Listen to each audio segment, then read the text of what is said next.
అందరికీ నమస్కారం. నా పేరు శివాని నాగరం. యూట్యూబ్లో ఒక ప్రైవేట్ ఛానల్లో ఒక ఇంటర్వ్యూ జరగడం జరిగింది, ఒక పాడ్కాస్ట్లో. ఆ ఇంటర్వ్యూయర్ నన్ను కొన్ని క్వశ్చన్లు అడిగారు. నార్మల్గా మన సక్సెస్ కానివ్వండి, మన childhood journey or film success గురించి, డివోషనల్ జర్నీ, స్పిరిచువల్ ఎక్స్పీరియన్సెస్ గురించి అడగడం జరిగింది. దాంట్లో నేను నా స్పిరిచువల్ జర్నీ షేర్ చేసుకున్నాను. కేదార్నాథ్, నా రామ్కోటి రాయడము, తిరుపతి, షిరిడి ఇవన్నీ చెప్పడం జరిగింది. అందులో తిరుపతి గురించి నేను మాట్లాడడం జరిగింది. 15 minutes దర్శనం, అది కొంచెం హైలైట్ అవుతుంది. దానికి నేను క్లారిటీ ఇవ్వడానికి ఈ వీడియో చేస్తున్నాను. అక్టోబర్ 2025లో నేను ఎయిర్పోర్ట్లో 10,500 శ్రీవాణి దర్శనం టికెట్ నేను, మా అమ్మ లైన్లో నిల్చొని టికెట్ తీసుకున్నామని. మా ఆధార్ కార్డులు అవన్నీ ప్రూఫ్స్ ఉన్నాయి.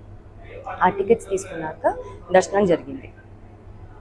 15 minutes అనేది నా మెయిన్ మోటివ్ చెప్పేది ఏంటంటే, లైన్లో బిగినింగ్ నుంచి స్వామివారి దగ్గరికి వెళ్ళినంత వరకు కొంచెం స్వామివారు కనిపిస్తూ ఉంటారు.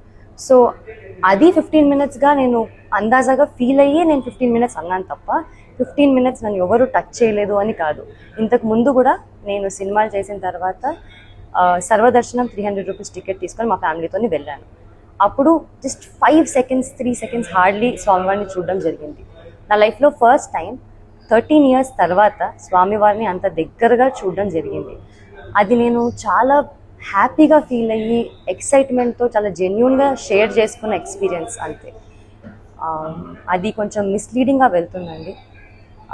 నేనే కాదు, నాకు స్పెషల్ ట్రీట్మెంట్ నేను ఒక్కదానే కాదు, మీలో ఎవ్వరు కూడా ఎప్పుడైనా కానీ శ్రీవాణి దర్శనం టికెట్ తీసుకొని వెళ్తే ఖచ్చితంగా స్వామివారి దర్శనం దగ్గరగా చాలా మంచిగా జరుగుతుంది. మీరు కూడా నేనేం ఎక్స్పీరియన్స్ చేశానో అంతే హ్యాపీగా మీరు ఎక్స్పీరియన్స్ చేస్తారు.